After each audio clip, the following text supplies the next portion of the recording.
इचलकरंजी विधानसभा मतदारसंघ म्हणजे पाकव्याप्त काश्मीर असा उल्लेख केलाय तो काँग्रेसचे माजी नेते असणाऱ्या आणि सध्या भाजपात असणाऱ्या हर्षवर्धन पाटलांनी।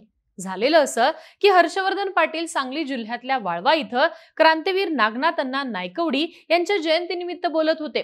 व्यासपीठावरनं बोलत असताना हर्षवर्धन पाटील असं म्हणाले की हातकणंगले मतदारसंघातनं शिवसेनेचे धैर्यशील माने हे विजयी झालेत। या लोकसभा मतदारसंघात इचलकरंजी विधानसभेचा मतदारसंघ सुद्धा येतो।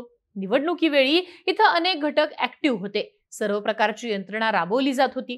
त्यात इचलकरंजी सारख्या पाकव्याप्त काश्मीर असलेल्या मतदारसंघाचा देखील समावेश होता। विशेष म्हणजे हर्षवर्धन पाटलांनी हे विधान केलं ते पुरोगामित्व आयुष्यभर जोपासलेल्या क्रांतीवीर नागनाथ अण्णा नायकवडी यांच्या जयंती दरम्यान। असो, पण विषय हा इतक्यापुरता मर्यादित राहत नाही। गेल्या आठवड्याभरापासून सांगली कोल्हापूरचा भाग हा विशाळगडाच्या अतिक्रमणाच्या निमित्ताने धुमसतोय। विशाळगडावर असणाऱ्या दर्ग्याचा प्रश्न चिघळलाय आणि याच पार्श्वभूमीवर हर्षवर्धन पाटलांसारखे नेते इचलकरंजी शहराचा उल्लेख पाकव्याप्त काश्मीर म्हणून करायला लागलेत। राज्यातल्या निवडणुका आता जवळपास 2 महिन्यांवर राहिलेल्या आहेत। साहजिकच जे काही घडतंय त्यामागे राजकारणाच्या बेरजेची समीकरणं नक्की काय असू शकतात हे समजून घ्यावं लागतं। आजच्या व्हिडिओतनं ही राजकीय बेरीज कशा प्रकारे साध्य केली जाते हेच आपण समजून घेणार आहोत। नमस्कार, मी आरती आणि तुम्ही बघताय बोल भिडू। सांगली आणि कोल्हापूर सहकार आणि ऊस हे राजकारणाचे 2 मुख्य घटक राहिलेले जिल्हे। या 2 आर्थिक घटकांमुळे या जिल्ह्यातल्या राजकारणाचा पाया संस्थात्मक राहिलाय। ज्या व्यक्तीच्या ताब्यात सहकारी संस्था त्या व्यक्तीची संबंधित तालुक्यावर पकड हे सत्तेचं साधं सोपं समीकरण दृढ झालंय। सुरुवातीच्या काळात सातत्यानं काँग्रेस सत्तेत असल्यानं आणि सहकारी संस्थांसाठी सत्तेची गरज असल्यानं या भागाचं राजकारण काँग्रेसमय राहिलं। रत्नाप्पा कुंभार, वसंतदादा पाटील अशा नेत्यांनी हा पाया अजूनच मजबूत केला। 2009च्या मतदारसंघ पुनर्रचनेपूर्वी सांगली आणि कोल्हापूर जिल्ह्यातनं एकूण 21 आमदार निवडून यायचे। इतिहास सांगायचा झाला तर 1995 साली म्हणजे जेव्हा राज्यामध्ये भाजप शिवसेना युतीची पहिल्यांदा सत्ता आली तेव्हा सुद्धा या दोन्ही जिल्ह्यातनं भाजपचा एकही आमदार निवडून आला नव्हता, तर सेनेचा फक्त एकच आमदार निवडून आलेला। 1999 सालच्या निवडणुकीतही या दोन्ही जिल्ह्यातनं सेनेचे एकमेव सुरेश साळोखे हे कोल्हापुरातनं निवडून आले होते। थोडक्यात सांगली कोल्हापूर हा भाग जसा सहकाराचा तसाच तो काँग्रेस राष्ट्रवादीचा बालेकिल्ला सुद्धा। इथलं संस्थात्मक राजकारण भेदून इथं प्रवेश करणं भाजप आणि शिवसेनेसाठी नेहमीच अशक्य ठरत होतं। तरी सुद्धा 2004 सालच्या निवडणुकीत शाहूवाडीतनं सेनेचे सत्यजित पाटील निवडून आले, तर सांगलीच्या जत विधानसभेतनं सुरेश खाडे भाजपच्या तिकिटावर आमदार झाले। 2004 साली भाजपचा सांगली जिल्ह्यात नंबर लागला, तर कोल्हापुरात सेनेनं आपला एक आकडी आकडा कायम ठेवला। 21 पैकी 2 जागा इतकीच काय ती ताकद कोल्हापूर आणि सांगली जिल्ह्यात भाजप आणि शिवसेनेची होती। पण हे चित्र बदलत गेलं 2009 साली।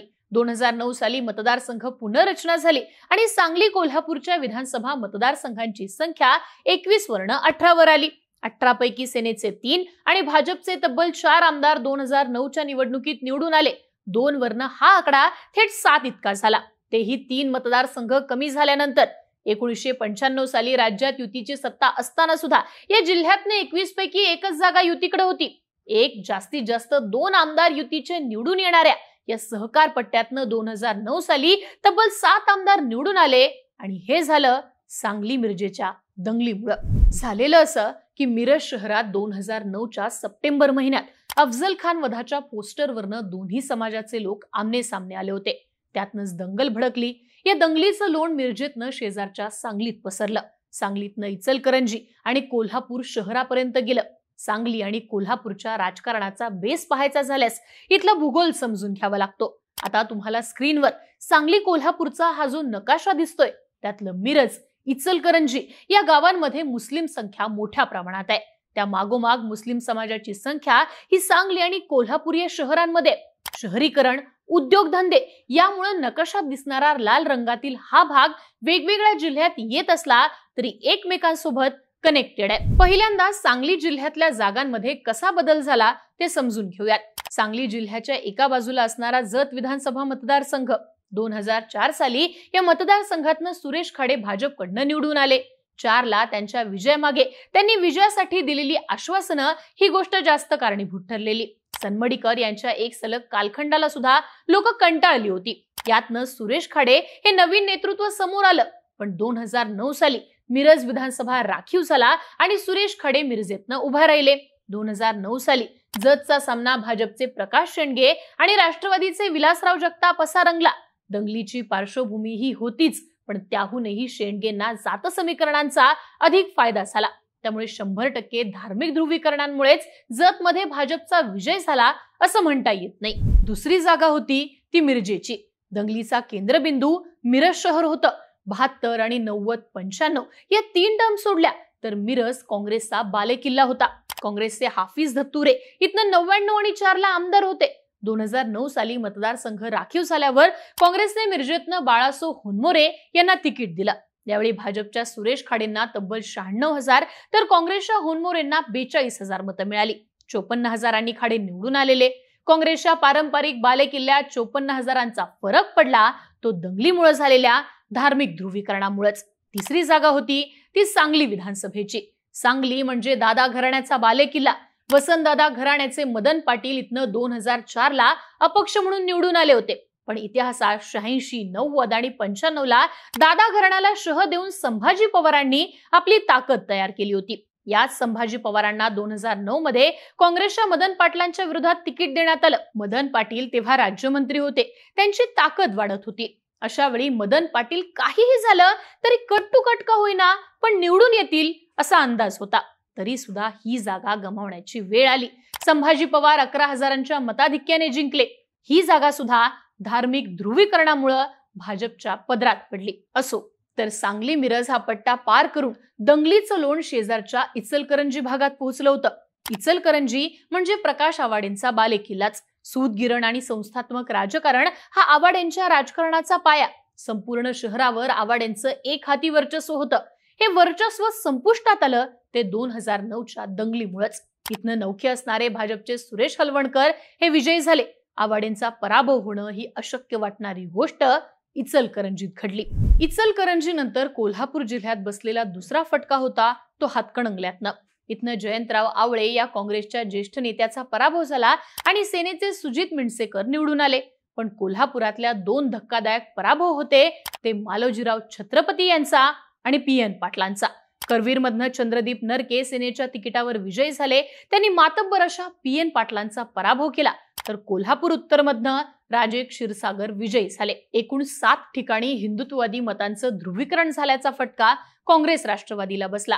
आता याच 7 ठिकाणची आजची परिस्थिती सांगायची तर जतची जागा 4, 9 आणि 14 पर्यंत भाजपकडे होती ती पुन्हा काँग्रेसकडे गेली आहे. सांगली आणि मिरजेची जागा 9 नंतर आज ताब्यात भाजपकडे. 9 आणि 14 ला भाजपकडे असणारी इचलकरंजीची जागा आज अपक्ष असणाऱ्या प्रकाश आवाडेंकडे आली आहे. 19 ला आवाडेंनी भाजपच्या हलवणकरांचा 50,000च्या फरकाने पराभव केलाय. 9 आणि 14 साली सेनेकडे असणारी हातकणंगलेची जागा आता पुन्हा काँग्रेसकडे आली आहे. कोल्हापूर उत्तर सुद्धा 9 आणि 14 नंतर 19 ला सेनेकडनं काँग्रेसकडे आली आहे.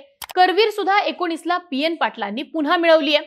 अर्थात 2009 साली सांगली कोल्हापूर जिल्ह्यातनं भाजप सेनेचा नंबर लागलेल्या या 7 पैकी आता फक्त 2च जागा भाजपला राखता आल्या. 2019 साली पुन्हा वारं फिरलं आणि ज्या सहकार संस्था चालकांकडे हे मतदारसंघ होते त्यांच्याकडे ते परत आले. राहिलेल्या 2 जागा म्हणजे सांगली आणि मिरज विधानसभा.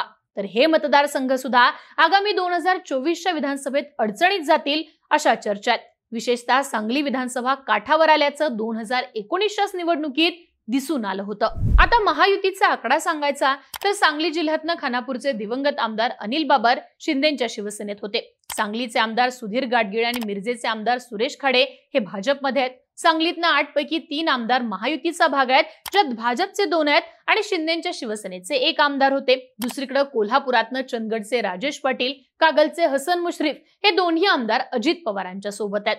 राधानगरीतनं प्रकाश आंबेडकर शिंदेच्या शिवसेनेत आहेत.